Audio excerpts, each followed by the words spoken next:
Good evening and a very warm welcome to the Grassroots Weekender show on our final day, Sunday. It's all been happening, and when I say all happening, the sun was shining, parents were brilliant, spectators brilliant. What a scene, what a witnessed. I didn't stay, I must admit, to the later games because I had too much to do, including DIY as well. But with the weather as it is, wow, I'm sure everyone's had a fantastic day, because all I saw today at the Walton Kirkdale JFL was plenty of referees. Everyone of them turned up, the sun was shining, people were smiling, and the kids were enjoying the football. That's all I could see. You could see that. It was great to everyone. And I talked to quite a few managers, I must admit. All brilliant. It was great to see some of the faces I hadn't seen since the start of the season. Dave Sheeran, but I'd seen like Anthony Dalby.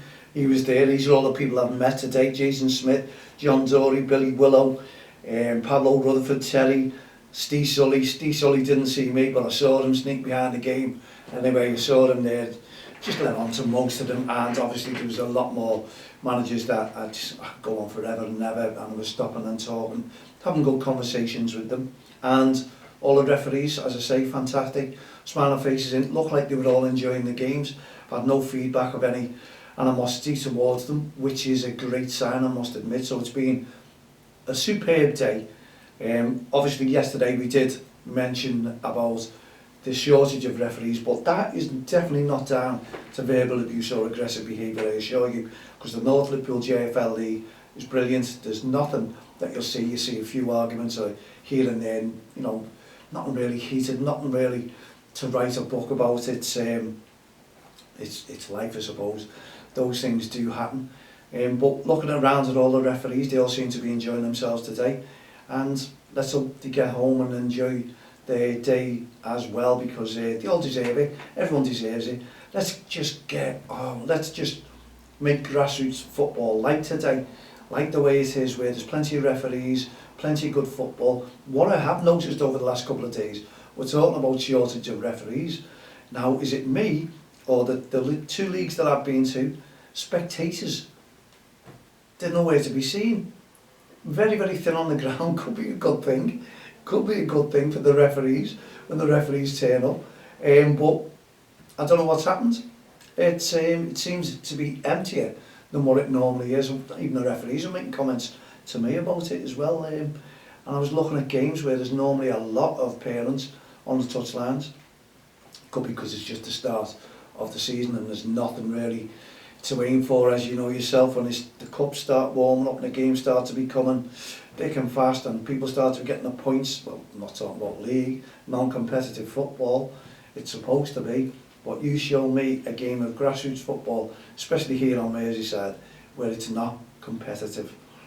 I don't know who've invented that one really, I really don't, but that'll never be the case. Non-competitive football, they're all in it to win it, they're all in to enjoy it, and I'm there to enjoy it as well. And if you don't win, it really should be taken on board that it was a great game anyway.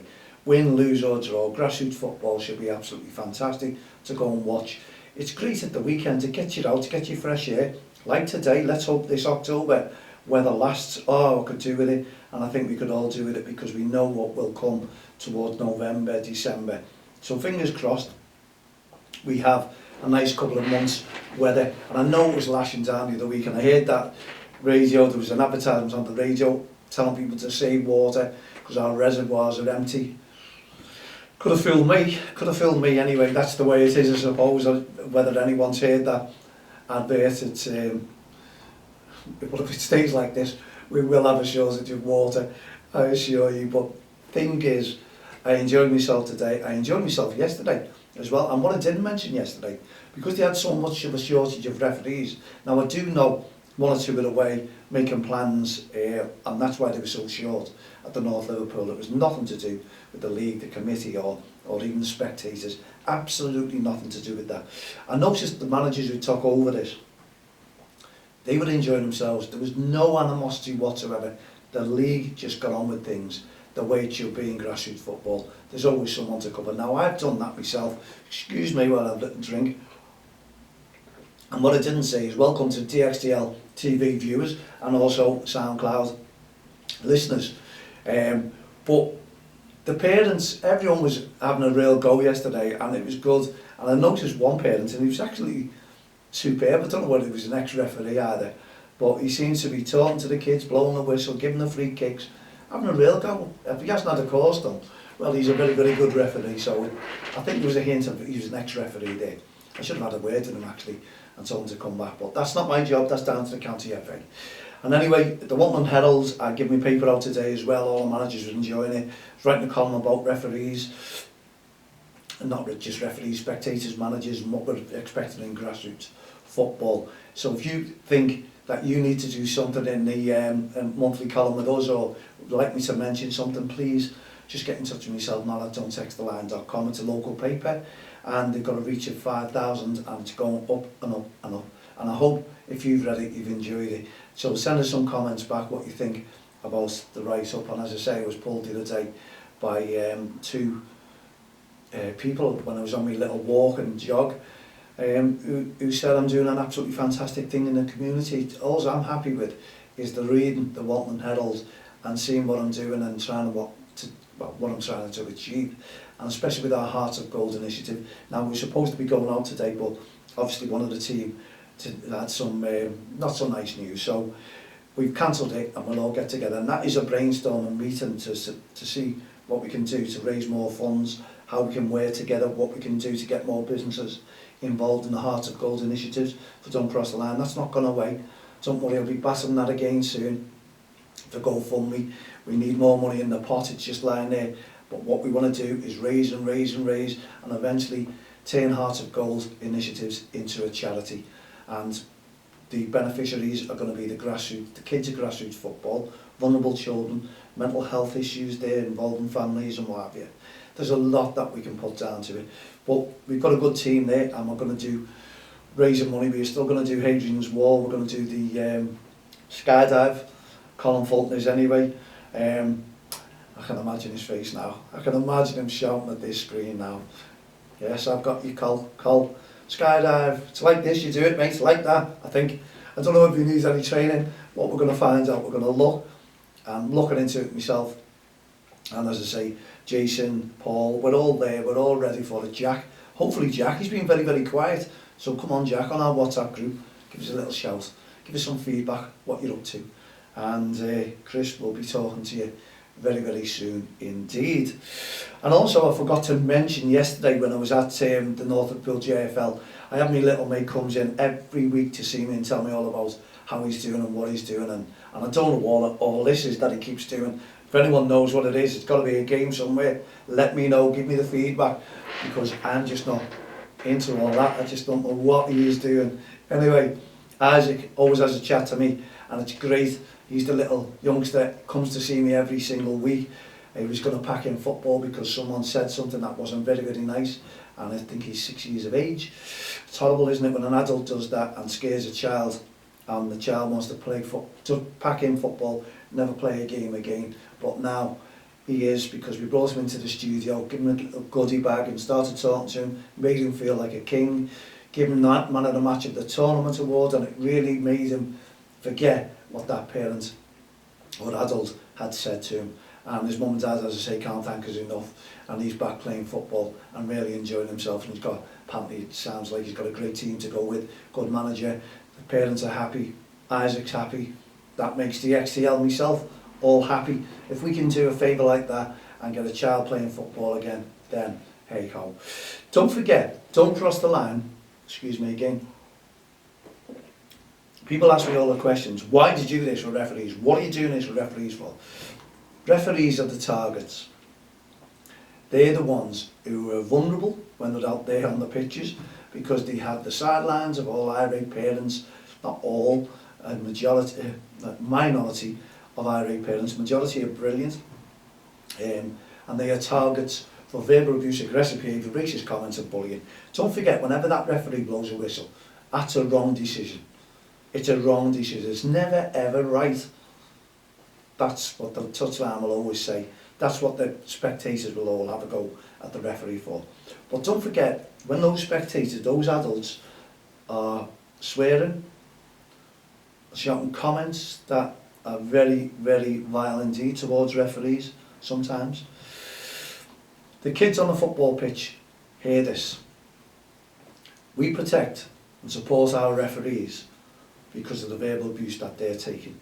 And don't forget, those kids who look up to the role models, you the parents, who are causing this, the minority are, that's when the kids hear it and it disturbs them as well, and it doesn't do them any good. So really, we're in it for the referees and the children especially, and that's what we're there for. That's what Don't Cross the Line has been banging a drum for since 2003, bringing communities together. We won't stop, we're ready to go again. We've got our awareness weekend and we're hoping for the derby game, Liverpool and Everton.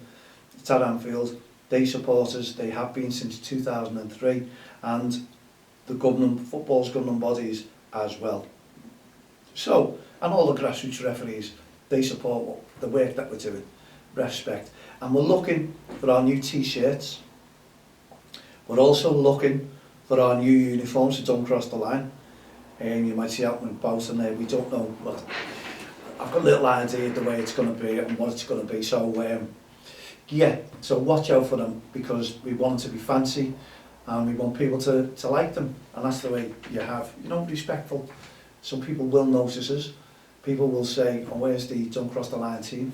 That's what we want. We want a new uniform to go out there and about and patrol our touchlines within grassroots football. Keep our referees refereeing, officiating, should I say, and track more to the game if we possibly can, because we need our referees. You've seen my posts every weekend. You've got to remind people, it's horrible that we do. We educate a lot of people. A lot of people are liking the post because it's only about fair play, sports, personship, encouragement, all on the touchlines and off and on the field of play within grassroots football. We just need to support each and every one of them. Now also, what we need to be doing is looking at my list, because I've got things, bullet points to remind me as well, because I'm saying, when I put the microphones on and close off and say goodnight to each and every one of you, there's always something that I miss out. And this is coming on this Wednesday, and there's a programme on Facebook and YouTube called Success in the City, and that's with Helen and Sandra. Now I'm a bit nervous about this going on to their show, because I've watched some of the guests on there and it's success in the city, and I'm just a little tiny bit in our city as well. Some of the guests are just unbelievable. What they're doing, what they've achieved is just phenomenal. It's absolutely unbelievable, and I've got to take my hats off to each and every one of them and admire them. But as I say, I'm a little bit nervous going on to the show. It starts at 7 o'clock on Facebook, Success in the City, and I'm on it. They've invited me on the show, and I don't know, as I say, you get a bit nervous. I've been on many shows, Radio City, Merseyside, Sky Sports, everything like that, but I don't know how this one's going to go, but I'm looking forward to it, I must admit, and I just hope I can do myself justice. That's what it is, because you don't like to brag. I don't like to brag. I've got trophies behind me, awards behind me. Someone called me a serial award winner. It's great for the campaign, not for myself, if you understand where I'm coming from. I just want to do it for other people. I just want to make a difference in society and in our communities. That's what I want to try and do. And because you've got to bang the drum and put out what you do and you respect, hashtag don't bully the ref, you've got to make an awareness of it. You've got to really push it and promote it and get the media involved if you can. Now that's putting your own face on the line, even though you'd want someone else's face, if you could, to go on the line for it. It's the glory that you want for the broader side of things, the campaign, not the person in the middle, not the peapod, as you say. Me, little old me. Unfortunately, people come to you, you've got to answer the questions. They ask you the questions, you've got to answer them. It's not about myself, it's about the bigger picture, it's about the community, it's about our referees, it's about society in general. I want to just help and support as many people as I possibly can. and if you could take a back seat, it'd be nice to take a back seat. But unfortunately, the likes of the podcast and the likes of the DXTL TV, everything that we do, the media, everything that we try and do for the interviews, we've got to try and promote it, and I want to try and promote the campaign, not myself, if you know where I'm coming from. But unfortunately, that's what happens. I write for the Walton Herald, Walton and the Walton Herald as well, monthly, do a monthly column, and I'll put little bits down as I go along, and I'll pick up little bits and look at the story, and it might be young commentators next month. I'll have a word with our editor and find out. But you'll understand that, and hopefully you'll understand where I'm coming from. Got to put my own face on the line when it comes to don't cross the line, respect, hashtag don't bully the ref, everything that we do, Hearts of Gold initiatives. We want to try and raise the profile of all those campaigns, and the team will do things to try and do it. It's not about the publicity, it's about putting something back into the communities and into society. That's what it's about. So each time you see me promoting stuff, I have to do it for the campaign, not myself. If you know where I'm coming from, I hope you understand what I'm trying to say. So it's all boiling down to this success in the city, and I'm going on to promote, if I can, the campaigns that I'm doing and the work that I'm doing to try and support the people that we want to support. That's what I'm trying to do. So anyway, I'm a little bit nervous, I really am, and that's coming up this coming Wednesday. See, what I'm doing is promoting myself on the success in the city. I only want you to watch and tune in and listen in and take notes of what I'm trying to do and support them. Not me, support the campaigns. I think you know where I'm coming. Anyway, it'll all come out on Wednesday evening, no doubt, and I just hope, fingers crossed, everything goes as according to plan. If there is a plan, I'm going to be sitting in the studio, my little lonesome. It's going to be pitch black outside, and I'll be here for an hour or two late. That's what it is. So please tune in, 7 PM, Success in the City, with Helen and Sandra and myself on Wednesday evening at 7 PM. Don't know how it works yet, and I'm hoping that I've got all the laptop and things like that to be filmed. If it all works out well, you know what happens, it always goes wrong. Touch wood, bang, it doesn't. Anyway, last sip of the tea. Haven't we got loads of birthdays in October? I've never seen so many people with October all over social media. Wherever you meet, it's birthday, someone's birthday. And even on my side, I've got a couple of big birthdays coming up as well. October is unbelievable for birthdays. So everyone who's had or even expecting a birthday in October, hope you've had a fantastic birthday. Everything that you wanted has come to you. Not everything really does. And just hope you've had a fantastic birthday and enjoyed yourself. But I've got others to celebrate. They're all down there. I'll no doubt tell you that towards the end of October. But happy birthday to everyone who's had a birthday in October, and happy birthday to everyone who's going to have a birthday in November. And I think it's only me. There's not many birthdays in November. You watch, not like October. It's been brilliant. But anyway, it's been brilliant this weekend. I must admit, I've enjoyed the football. I've enjoyed the refereeing. I think it's been great. I've enjoyed the banter, talking to people. And we're going to be doing a new thing as well now. We're bringing managers into the studio, and we'll be bringing referees into the studio as well. I'm supplying the biscuits and the tea and the coffee. No wine, no beer, no nothing. Water if you require that. And we're going to do a new thing, and we're going to say the state of play in grassroots football. Let's go for that. Exactly what it's all about, the referee situation. We'll have a flab, and we'll talk at least an hour on this one, because 20 minutes is not enough for some of these managers and what they've got to say. So it's going to be very, very interesting indeed, and we'll have some supersonic guests coming up very, very soon indeed. So we could be 5-6 days a week here in the DXTL studio with DXTL TV and also our podcast as well. So it's going to be an interesting time in the next few weeks, I assure you. But look out for Pab and Steve Sully as well. They're going to be really, really interesting characters. And I know there's 1 or 2 referees who would really, really bite my arm off to get into the studio. They'll be coming along as well. And we can have maybe 4 or 5 in one day and really have a good go. But there's a lot coming on. So please keep yourselves tuned in to DXTL TV from the Touchland on YouTube and our podcast as well. In the meantime, we've come to the end of our show. Hope you've enjoyed the shows this weekend. We'll be back again on Friday at 7 p.m. You never know, it's going to be young commentators, who's going to be involved with them. We'll keep you informed during the week. In the meantime, from myself, Maldine, all the team here at the Grassroots Show, don't cross the line and respect programme, hashtag don't bully the ref. We'll see you on Friday, if not before, at 7 p.m. Good night, God bless.